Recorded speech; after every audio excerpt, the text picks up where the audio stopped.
This is Lance Coury. Lance is a buddy I met a few years back on a Ducati press trip, and he's had a pretty crazy wide range of experiences on motorcycles. He's an X Games gold medalist, which you're going to see here in a second, sometimes stuntman, husband, and father. These days, most of his world revolves around Harleys and his company called Thrashin Supply. But I'm going to let Lance tell you about all that. Huge margin in time, and Lance Coury will take gold at X Games. We're here in Canoga Park. Better known as San Fernando Valley, and then I just call it Los Angeles. You are the owner of Thrashin Supply. Yep. I like to tell people I'm not. Especially people that walk in the door and they go, "Are you the owner?" I'm like, "Nah, he's not here right now." Like whatever you want the owner for, it can't be good because you're not here to like offer me money or like anything. But we're here to throw some red parts on the Softail. Yep. Talk about Harley-Davidsons. Yep. And then most importantly, argue about tacos because for months we've been going back and forth on who has the best spots. How did you? I mean, okay, so. We met 2 years ago on the Hyper Motard Ducati launch. Yep. You were there to do dope wheelies and make us feel bad about ourselves. Well, I actually rode the Ducatis on chips. After that, yeah. No, before it. Oh. So that was why they called me from Ducati. Like, hey, we want somebody from Chips who rode the Ducati already. Okay. Can you come out and do this? So for people who don't know, you started in freestyle motocross. Yes. Well, I mean, started as on a PW50 when I was 5, Okay. Well, but yeah, professionally freestyle motocross, yeah. being somewhat known. Right. Yep. Started on that. Sometimes stunt dude. Yeah, because I could do backflips on a dirt bike. Just to be fair, I can too. Oh, you can too. Because I went to Pastrana's house and he made me do it. It was only in a foam pit. And once. I doubt that I really landed it for real. But I mean, like. You've spun a motorcycle. We can all do backflips. Yeah, I know. So that's how I did that, and then you own this place. I own this place. This is not motocross, freestyle motocross, or hyper motard stuff. No. You make Harley parts. Harley parts, Harley gloves for the Harley rider, right? And exhaust systems, handlebars, clothes. How did you start? In freestyle, we have to make custom parts to do the tricks. So like to do no-handed backflips or some of the Superman backflips, there's like little things you kind of lock your feet on so you don't fly away from the bike mid-flip. This is making me feel so anxious thinking about it. And so basically, my father-in-law is a machinist, and my father-in-law and I would make those parts. This is 15 years ago. And then basically when I got a Harley, I got my first Harley when I was 16, but I didn't have as much time because I was doing a lot of traveling. What was it? It was actually a rigid, like, kind of special construction S&S, like, kind of a bobber, chopper looking thing. And then, us making those parts when I was 18 led to, like, oh, we should make parts for my CB. I had a CB 500. We did some parts on that. And we did some parts for my newer Dyna that I bought. I knew there was no market for freestyle parts. I knew there was no market for sport bike parts, but the Harley world is very stuck in the 60s, 70s, and 80s, and a lot of the parts companies are from that era, which is rad. I respect all of them, and I use some of their parts, and they build some great stuff, but I felt like the times were changing, and there was a new youth coming on, so we made them. And first we made like 10, and I'd sell them from basically my cost to my friends, and then their friends would be like, "Oh, I love your pegs, man. Where'd you get those?" To making 100, 200 and selling them to more people, making a web store and selling them to people around the world, Japan, Australia, East Coast. Just purely by like the need of people wanting them. Speaking of that, I want to ask you about the new Softails because when they came out, like the world lost their mind. I wanted to make like the Sons of Anarchy club style bike just to say, hey, like if you still want that looking bike, it's still there. Like, the twin shocks aren't there, but like the bike is there. I think the bike is better. I mean, the motor's rad, the chassis is rad. Fast. Great. It's right out of the box. It's fast. It's great. I know you have one of the new Softails as well. Yeah. You like it, right? I mean, I got to test ride it with Harley like the day after they announced it because there was just such a negative vibe from everybody. Like they called me that night, like, "Hey, if we bring a bike out tomorrow, will you ride it and let us know what you think?" Yeah. Like people need to ride this before they keep judging it. Time when they pulled that bike out, I was at the unveiling. I was like, oh man, I was really hoping for like a modern day FXR. Yeah. Mentally, I own an FXR. I own a Dyna. Everyone is like. I was just like, man, I was really hoping for that. And I'm super let down. I'm like, maybe they're gonna like unveil an FXR in like 20 minutes, and this is like a tease or something. And it never came. But obviously, I went and rode it the next day. and was mind blown. I mean, out of the box, the cornering, the power of it, the suspension of it. Harleys pre this bike were known to bottom out basically like any GL. The suspension used to be terrible. Used to scrape on a stock Harley, no questions on like a minor corner. Well, and then you get like the speed wobblers, like the chassis would just. Well, the engine is rubber to the frame, so once the engine started to wobble with the wheel, it was not connected to your bars. Right. Like, and then they would all wobble. I personally probably spent anywhere from $2,000 to $4,000 making my Dyna handle the way the 2018 handles, right out of the box. I went and bought one like 2 weeks later. I didn't get any corporate discount or anything. Well, I want to go ride some bikes. I want to try your bike too. More importantly, where are we eating?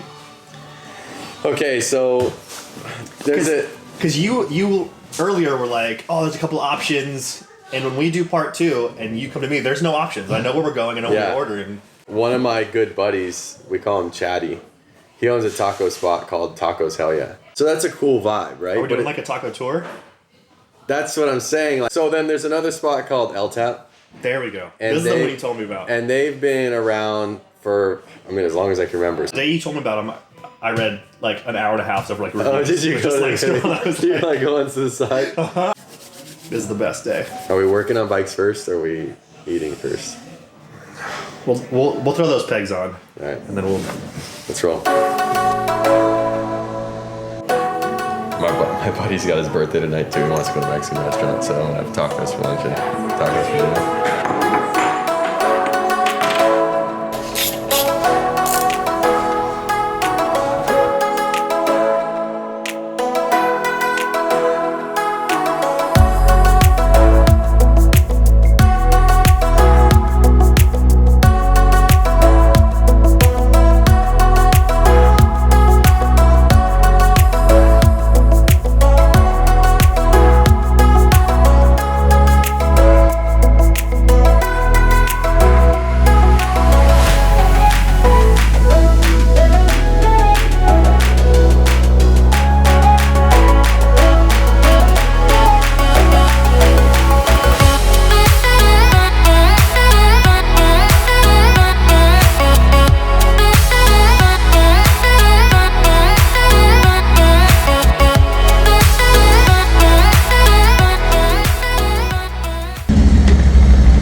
I broke my taillight. Remember that one thing you said you didn't want to do?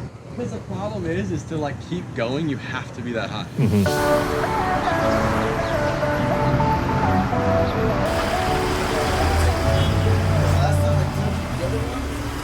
All right, taco spot number 1. Taco spot number 1. I don't know if you noticed, but we passed like a taco spot every corner getting here. We both went al pastor. Yep. You went to carnitas, I went asada. Yep. I'm pretty excited. This place actually looks super legit. Well, I just like it because it's rider owned and operated, you know? You can see all the bikes on the walls. There's even some tanks on that side of the wall.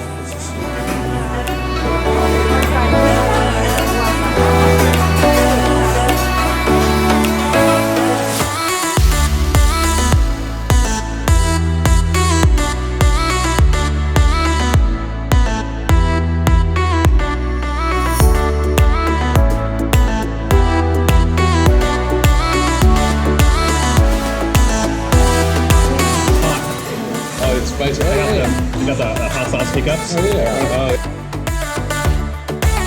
Alright, taco spot 1 down. 1 down. I had to catch myself eating those chips. I was like, I'm gonna get hungry. I know. I fucked up my tail light. I said I didn't want to do that. At least it's not the fender.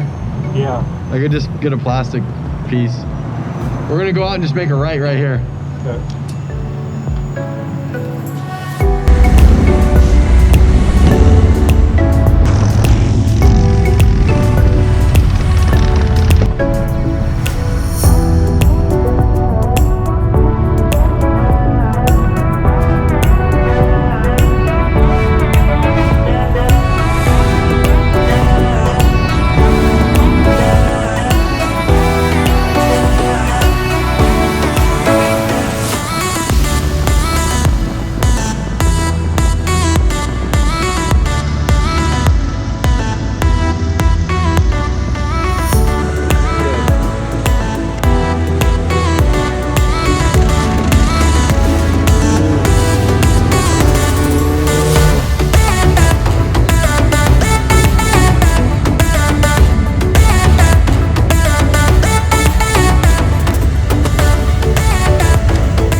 So we just finished it.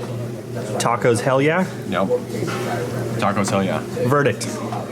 Great. Yeah. Food was really good. Food was great. The Al Pastor isn't off a spit, so it's not quite. I mean, it was good flavor and it was good tender. So it was like a good cut. It was very SoCal Al Pastor. It wasn't Ensenada Al Pastor like I was looking for. Yep. The carne asada was amazing.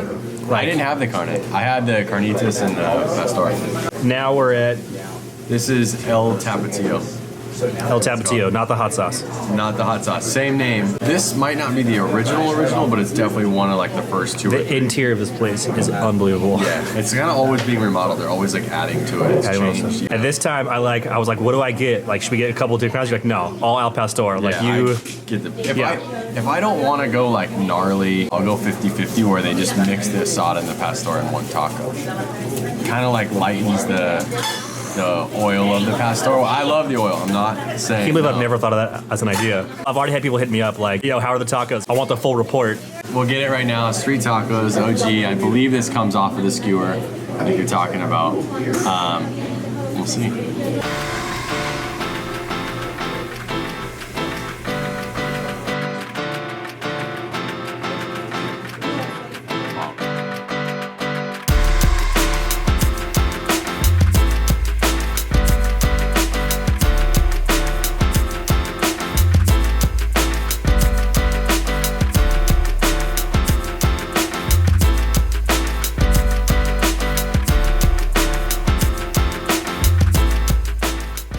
So, both tacos were good, which I honestly was like, this guy's what he was talking about. Yeah. There's no tacos in Canoga. What is this? There was a taco shop. The more I thought about it, I was like, every corner. Holy shit, there's a taco shop. Taco shop. Actually, I'm a way bigger fan of your bike than I thought I was going to. I love the fit. You're so locked in there. Like, yeah. Super comfy. That seat's rad. That's why I went with this bike, because I knew that the minor things that I needed to change to make it comfortable, bars, seat, pegs, like to make it my bike, it's cheap enough and affordable enough to make it right. My bike is way more Sons of Anarchy than I would probably have it if I weren't trying to do a story on how you could still have a club style bike. You just got to fix the mirrors that are going under. That's like super cafe style bike. I almost wish that like the fairing thing never got cool because it's so functional. Yeah. Like it works super well, and I think it actually like does look nice. I also don't want people to think that I'm that guy. Well, your tacos were okay. They weren't the best. I'm still going to show you the best. Are you? Oh, I'll be quiet right now until I get my redemption to try yours. All right. And then I'll talk shit. Well, at the end of the day, what matters is you can do really cool wheelies and I can't. So Yeah. I'm going to be forever jealous. I know, I'm so mad. You said you didn't want to mess up the fender. True, so I could just Fender's buy this. fine. And I am Fender has been unhurt. All right, well, I'm going to ride home. Think about tacos. Probably get tacos for dinner. I'm gonna tell you. That's actual truth, though.